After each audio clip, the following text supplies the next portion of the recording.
Hello guys, welcome back. Last time we saw how to test hypothesis when the population standard deviation is unknown. So today we're going to do hypothesis test for a population mean when the standard deviation is not known. Okay. So the assumptions that we have for this kind of test is that we have a simple random sample, and the sample size has to be large. In this case, it has to be greater than 30. Okay. So last time when the population standard deviation is known or was known, we used the Z test statistic. But because the population standard deviation is not known in this case, we're going to use the test statistic T. Okay. So you can see the formula right here. The only difference is that the population standard deviation has been replaced by the sample standard deviation, which is S. Okay. So to compute the test statistic when the population standard deviation is not known, this is the formula we're going to use to compute the test statistic T. Okay. So we are still talking about hypothesis test for population mean. So let's illustrate these using some of these simple examples. First of all, let's look at this case where the test statistic is given. We want to decide if whether to reject the null hypothesis or not. Okay.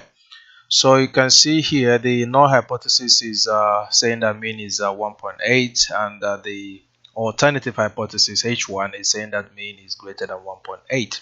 So in this case, we are dealing with a one-tailed test, a right-tailed, because the alternative hypothesis is saying that the mean is greater than 1.8. Okay, so the value of the test statistic is 1.73. The sample size is 50. I want to see if whether to reject or not at these alpha levels. Okay, so we're going to find the critical value using TI-84 plus. The sample size is 50. The degree of freedom is 49. If you want to find the degree of freedom, you just do n minus 1. So in this case, it's 50 minus 1. Okay. So we're going to go to our TI-84 to find the critical value. First of all, for alpha level of 0.1. Okay. Remember, you can always compute the critical value using TI-84, but you have to be very careful using the right alpha level. Okay. So we'll go to TI-84, and we're going to go to second verse. And in this case, because we are doing the T statistic, we're going to go to inv T. Remember, when we did use Z, we use inv num. So now we are going to use number 4, which is inv T. So I'm going to select number 4. Now you're going to type in the area. The area in this case is 1 minus alpha, 1 minus alpha, and alpha in this case for the very first case is 0.1. So we're going to do 0.1, 1 minus alpha. Now, if you are doing two-tailed test, you're going to type 1 minus alpha over 2. Okay, so whatever alpha is divided by 2 and subtract that from 1. Okay, so next is the degree of freedom, and degree of freedom is 49. So we have 49. Okay, so we are going to paste that, and what do we get? We have 1.299. Okay, so let's scroll down and look at the table right here. You can see alpha is 0.1 for the very first case. The critical value is 1.299, and of course we are given a test statistic right here of 1.73.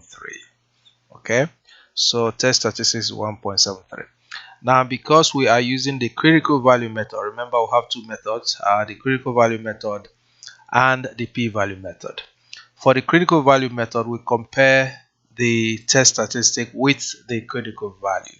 Okay, now if the test statistic is greater than the critical value, we reject the null hypothesis, and that's the decision we have taken. Okay, so in this case, the critical value is less than the test statistic, so we reject the null hypothesis, and we conclude that there is sufficient evidence that the mean is greater than 1.8. Okay, so we decide reject or not, then we make our conclusions. Okay, so if we increase or reduce the alpha level, you can see that the critical value is increasing.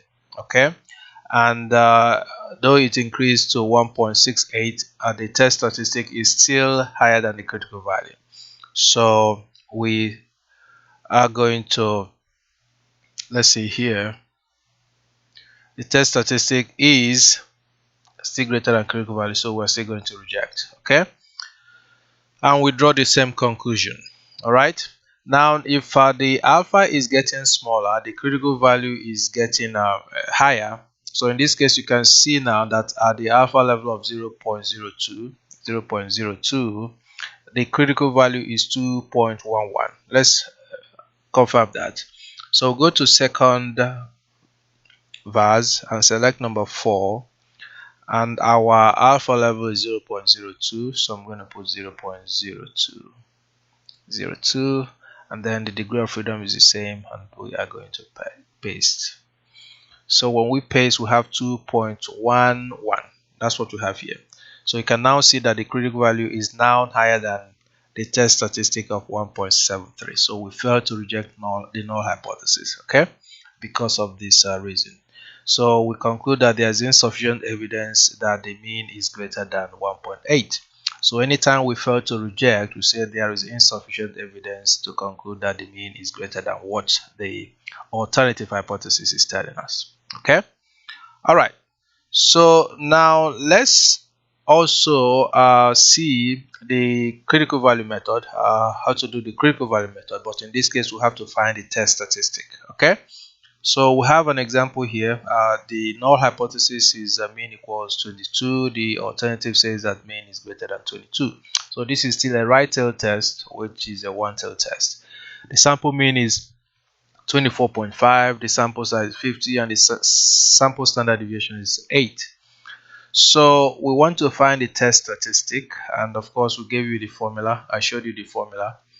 We want to see if we will reject the null at alpha levels of 0.01, 0.02, and 0.05. Okay, so we are going to use this formula. The x bar is the mean, is given as 24.5, the null mean is 22, the sample standard deviation is 8, and the square root of n, square root of 50. So when you compute this, you get 2.210. Okay, so that is your test statistic. Okay, now if you look at this table at the different alpha levels, the test statistic is the same, but we're just varying or changing the alpha level. So the critical value is 2.4 at alpha level of 0.01. Okay, so we confirm this. Let's check to make sure that that's correct. Second verse. So we select number 4 again, and the alpha level in this case is 0.01. Again, because it's a one tail test, we're just subtracting alpha.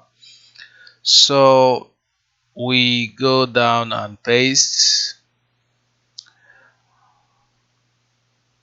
and you can see that the critical value is 2.40, 2.41. Okay, 2.40. Okay, so in that case we can see that the critical value is higher than the test statistic, so we fail to reject the null hypothesis. Okay, there's no sufficient evidence that the mean is greater than 22. Okay, so this is how we do tests of a hypothesis using the t-test statistic. Okay, again, this is the critical value method where we're comparing this test statistic to the critical value. Again, if the test statistic is higher than the critical value, we reject the null hypothesis. If the test statistic is less than the critical value, we fail to reject the null hypothesis. Okay, so next time I'm going to show you how to use the p-value method to do the same thing, test hypothesis. We're going to reach the same result. Okay, so till we come again, we are going to say goodbye. Thank you.